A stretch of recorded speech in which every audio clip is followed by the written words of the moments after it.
Assalamualaikum warahmatullahi wabarakatuh.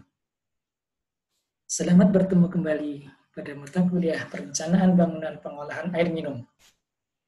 Pada pertemuan kali ini, saya akan menyampaikan tentang perencanaan rinci atau DED unit sedimentasi. Sebagaimana yang sudah dijelaskan pada pertemuan yang terdahulu, ada 8 langkah yang harus dilakukan di dalam rangka melakukan detail engineering design, yaitu yang pertama, memilih unit pengolahan yang akan dirancang. Yang kedua, menentukan nilai parameter desain atau kriteria desain yang akan digunakan. Yang ketiga, menentukan atau memilih bentuk unit bangunan yang akan dirancang, disertai dengan membuat gambar sketsa untuk memudahkan perhitungan. Yang keempat, dasar teori atau rumus-rumus yang akan digunakan. Kemudian yang nomor 5, lakukan perhitungan untuk mendapatkan dimensi bangunan pengolahan berdasarkan kriteria dan rumus-rumus yang sudah dijelaskan sebelumnya. Yang keenam adalah menentukan peralatan-peralatan yang diperlukan untuk berlangsungnya proses pengolahan. Selanjutnya, menggambar hasil perhitungan dalam AutoCAD atau media yang lain. Nomor 8, satu unit perancangan selesai. Kita awali dengan langkah yang pertama. Kita lihat gambar sedimentasi, ada 2 macam bentuk, yaitu segi 4 dan lingkaran. Ini adalah gambar sedimentasi berbentuk segi 4, sementara yang di bawah ini adalah gambar sedimentasi berbentuk lingkaran.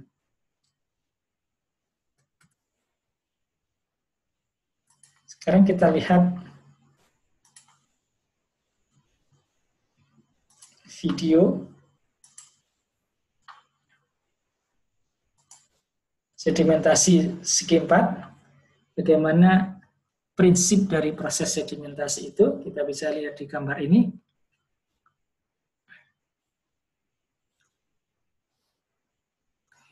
Yang terlihat di bawah air ini adalah settler.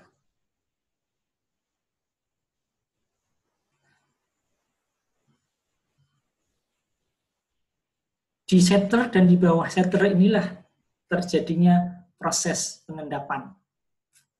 Kemudian air yang sudah bersih, di mana partikelnya sudah mengendap, akan keluar dari unit sedimentasi ini melalui bagian atas dari bangunan ini. Kita lihat di bagian tengah dari bak sedimentasi ini ada saluran yang merupakan saluran penampung dari pelimpahan air yang sudah bersih. Jadi outlet dari bak sedimentasi selalu berada di atas dalam bentuk air yang melimpah seperti ini. Kemudian air ini akan dibawa kemana? Nanti kita bisa lihat ada saluran pembawanya. Ini namanya gutter yang menampung limpahan air.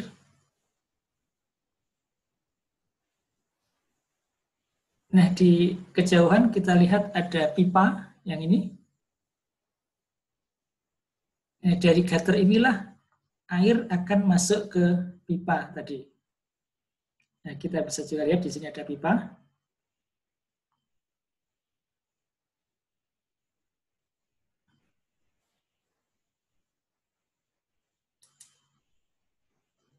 Nah, ini kita lihat air itu masuk ke dalam pipa di sini. Oke, saya stop sampai di sini.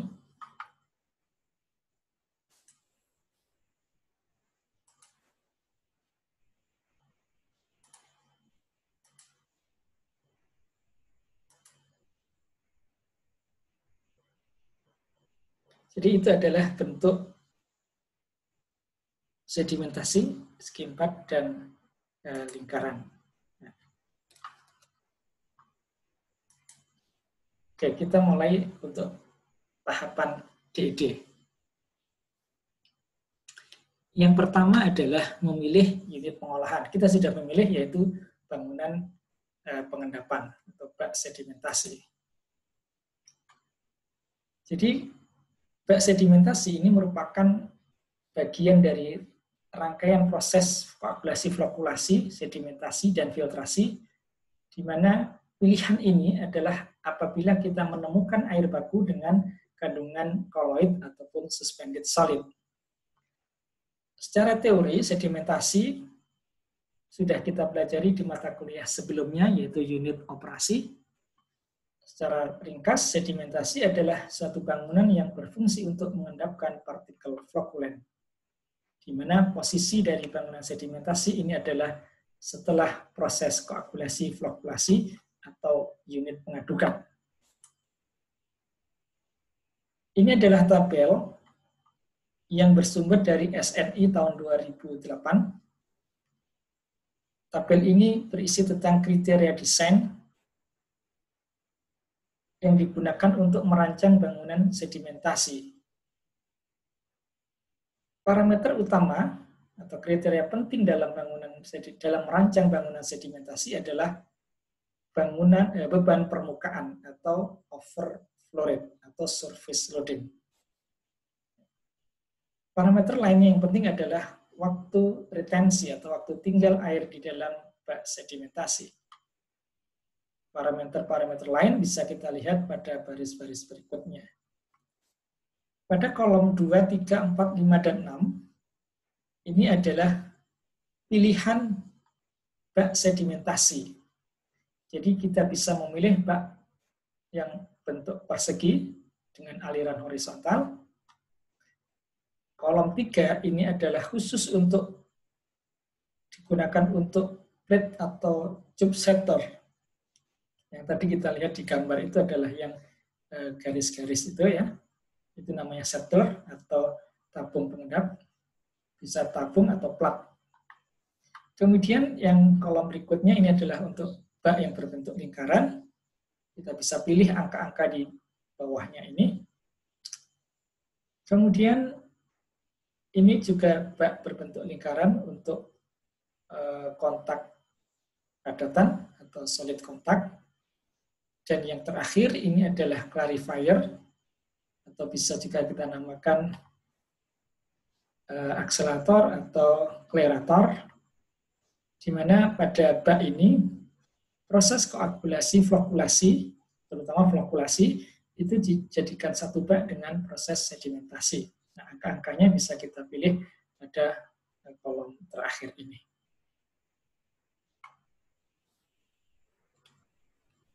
Langkah yang ketiga adalah kita memilih. Jadi sistem yang akan kita gunakan di dalam merancang sedimentasi nanti seperti apa? Apa saja yang kita pilih? Nah, misal bentuk bak, apakah kita memilih yang berbentuk persegi ataupun berbentuk lingkaran. Arah aliran, kita bisa memilih arahnya horizontal, mendatar, atau vertikal. Umumnya ke atas. Kemudian perlengkapan yang diperlukan, ini juga kita bisa pilih banyak alternatif nanti, perpipaan, struktur inlet-outlet, maupun penguras lumpur, kita bisa pilih atau tempatkan sesuai dengan posisi yang terbaik menurut perancang. Kemudian perforated baffle bila diperlukan, kemudian pelimpah atau weir, ini pada umumnya harus ada di dalam struktur outlet dari bak sedimentasi.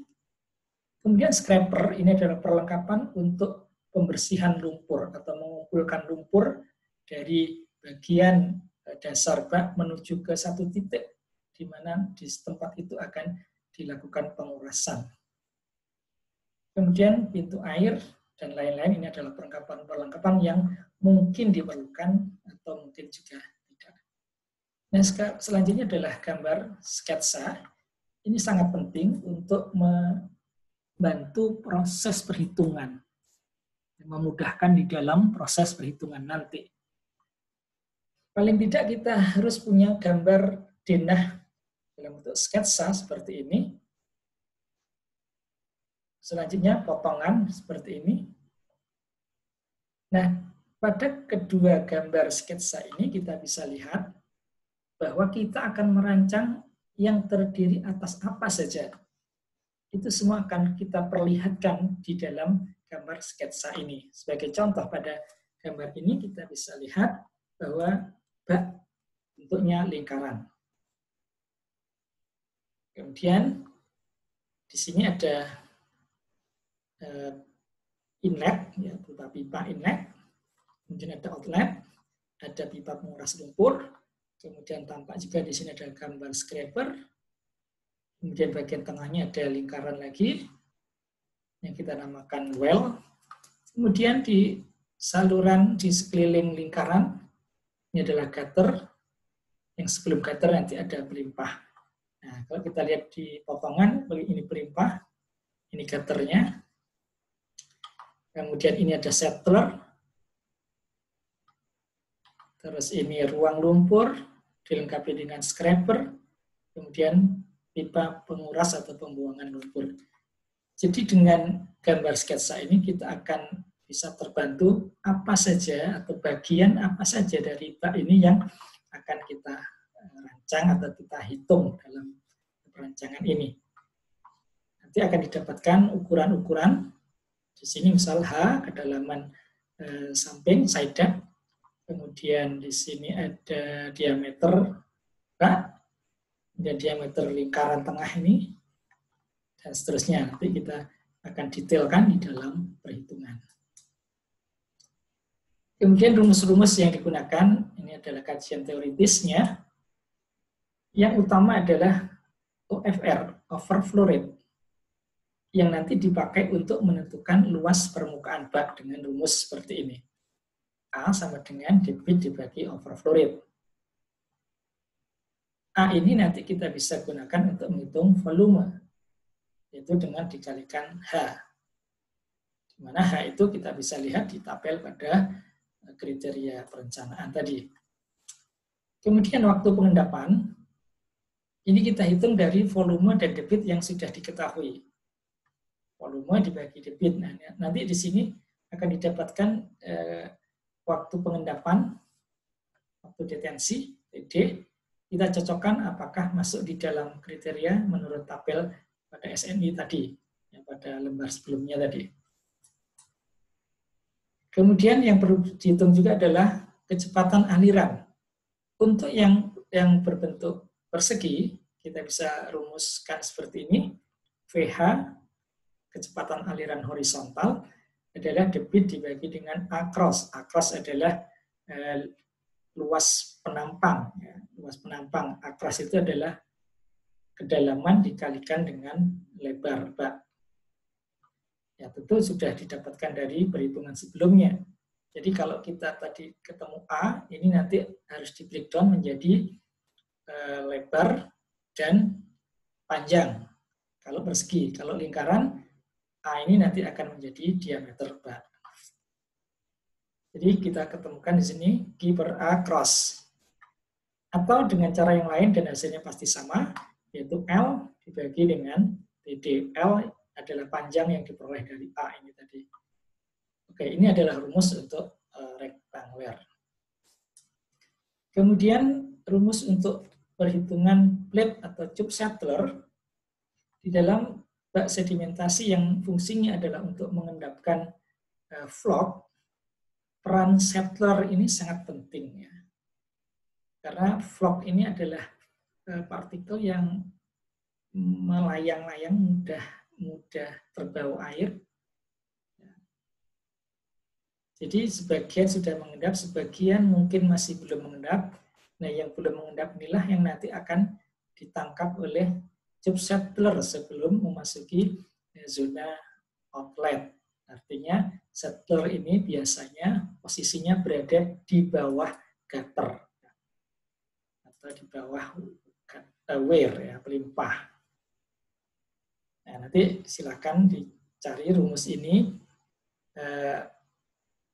Tentu ada gambarnya rumus ini, ya. Jadi W0 itu apa, D itu apa, ini jarak antar plate, L itu panjang settler, V0 adalah kecepatan di antara dua settler. Theta ini adalah kemiringan settler, jadi settler itu selalu dipasang dalam posisi miring. Jadi di kriteria tadi kita bisa lihat berapa kemiringan yang dianjurkan menurut kriteria perencanaan tadi.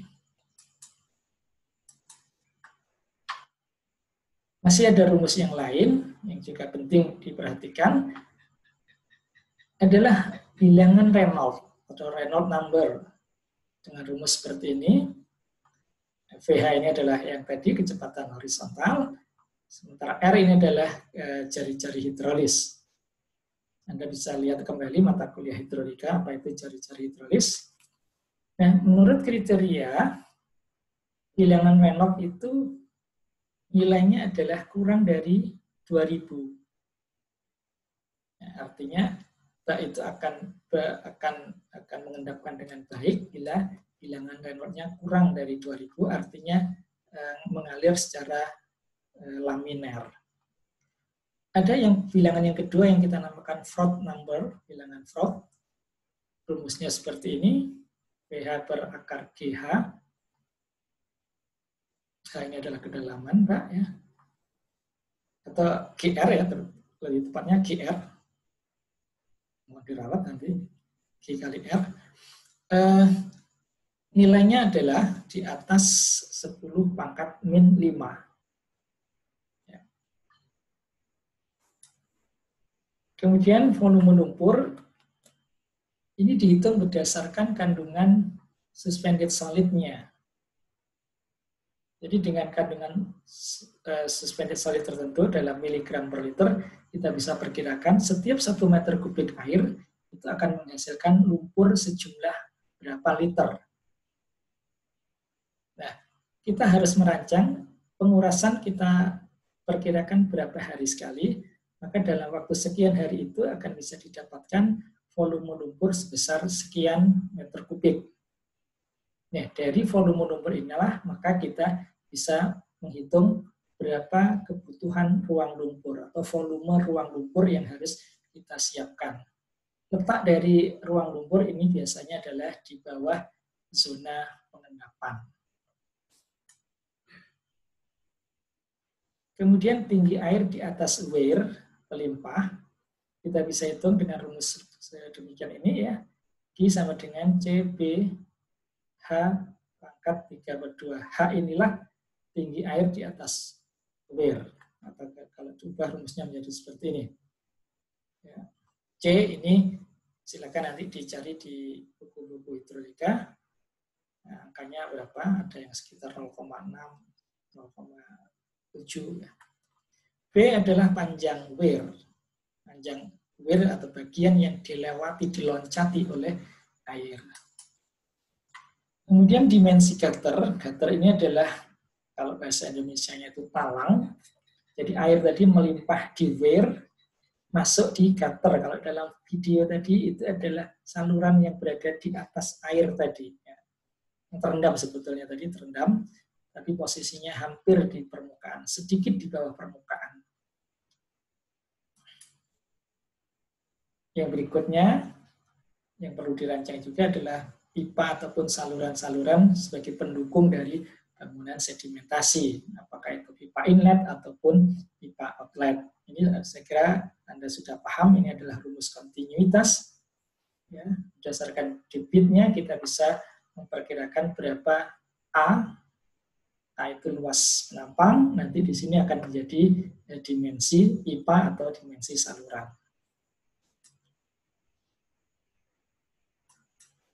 Nah, berdasarkan teori, rumus-rumus ataupun kriteria desain, kita bisa lakukan perhitungan. Jadi komponen yang dihitung ini disesuaikan dengan apa yang sudah kita rancang dalam bentuk gambar sketch di depan tadi.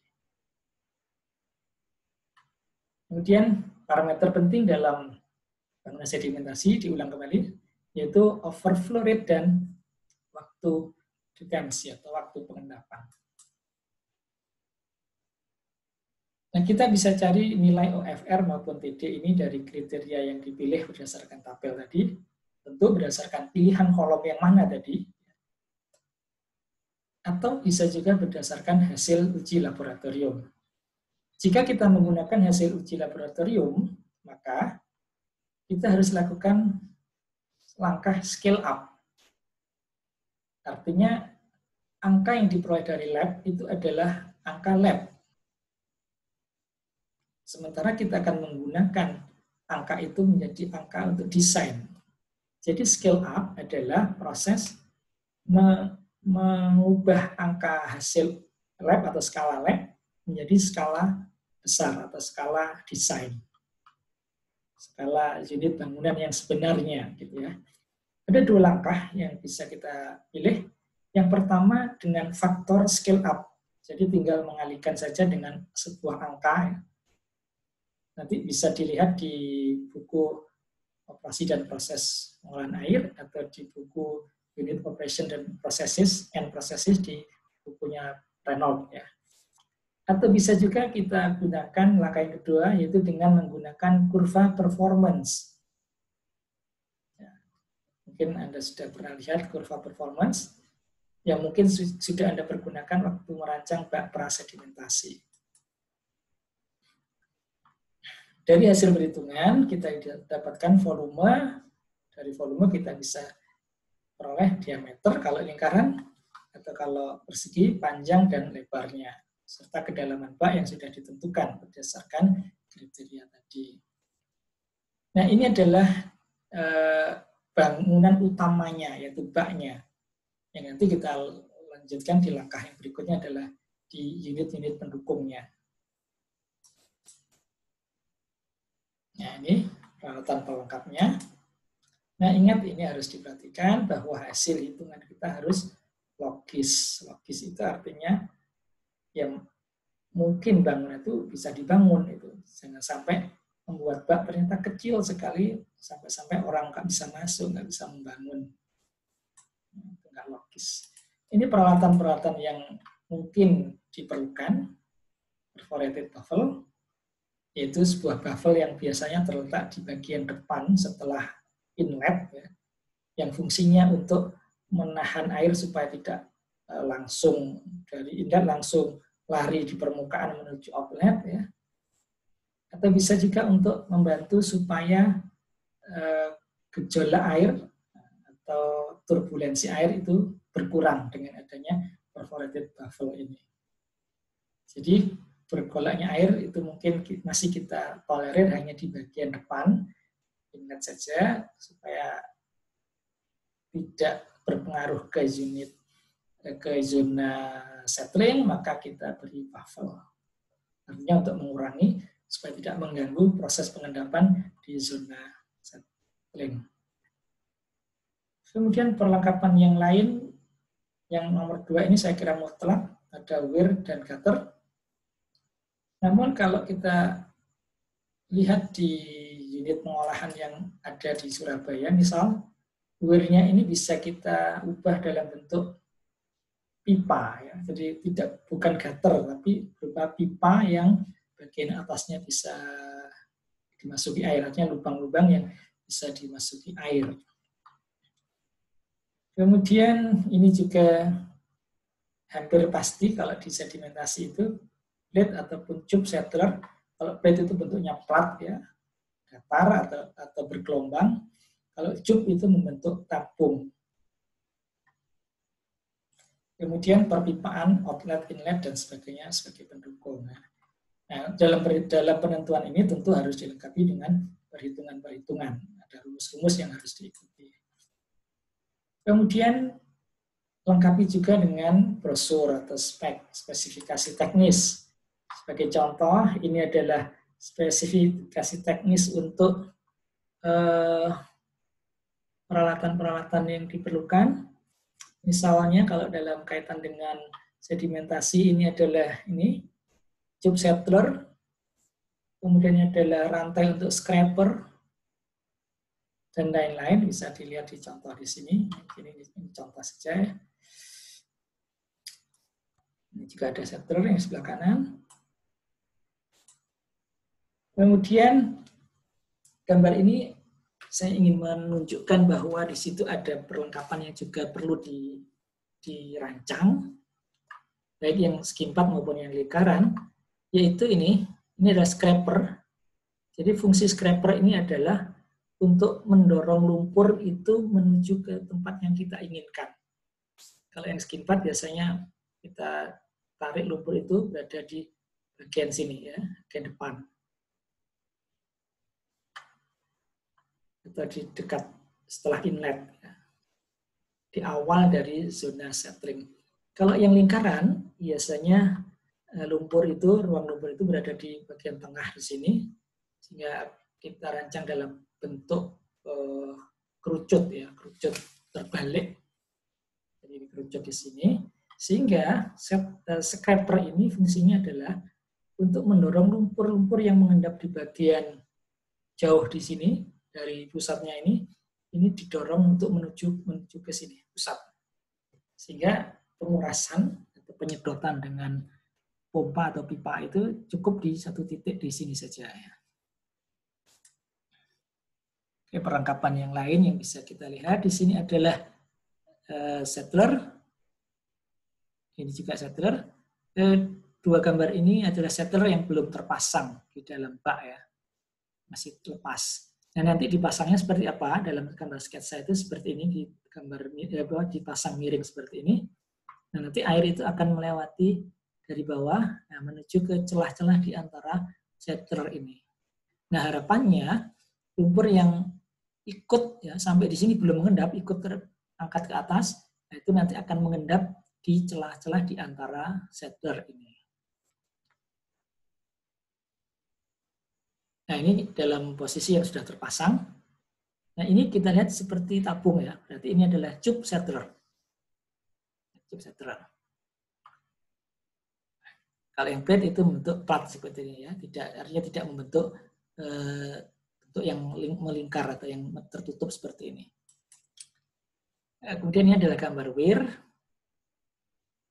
Outletnya itu tadi harus berbentuk weir. Ini kalau lingkaran berarti weirnya dikeliling seperti ini. Bisa juga yang skimbat itu bisa di tengah seperti ini. Jadi bentuk weir itu ada yang lancip-lancip ini adalah yang seperti ini. Ini namanya V knots. Weir dalam bentuk V menyerupai huruf V ya. Kemudian ada juga yang bentuk flat datar seperti ini. Nah, masing-masing ada cara perhitungannya, rumusnya. Nanti bisa dilihat kembali di kuliah sebelumnya. Langkah berikutnya adalah menggambar. Kita pakai AutoCAD misalnya. Nah, ini adalah hasil dari penggambaran setelah dihitung. Jadi yang lingkaran adalah gambar baknya, lingkaran ya. Kemudian ini adalah weir, tapi ini tabung. Ini adalah contoh gambar yang diterapkan di Surabaya, PDAM Surabaya. Coba saya perbesar. Nah, ini kita bisa lihat seperti ini.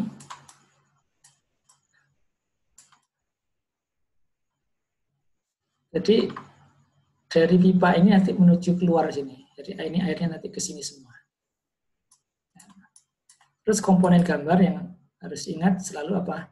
Selain gambarnya ini, objeknya yang digambar, itu adalah ukuran. Harus selalu muncul ukuran. Kemudian keterangan-keterangan yang diperlukan. Kemudian ini notasi A, B, C, dan seterusnya. Ini nanti akan dipotong.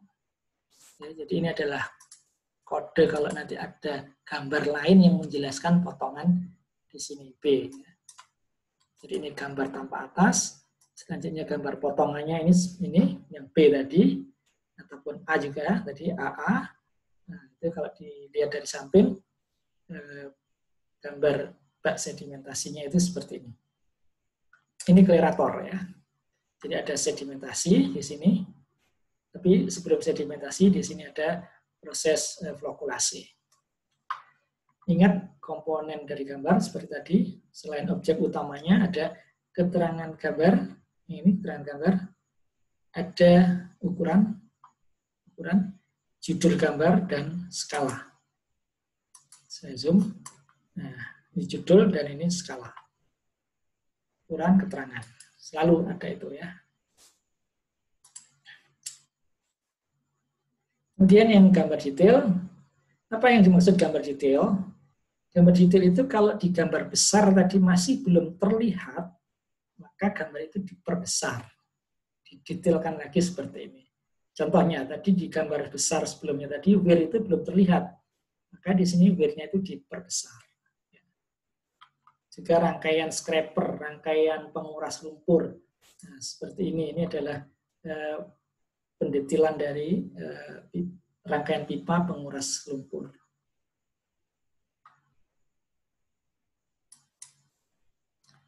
Oke, saya kira sampai di sini penjelasan tentang desain unit sedimentasi.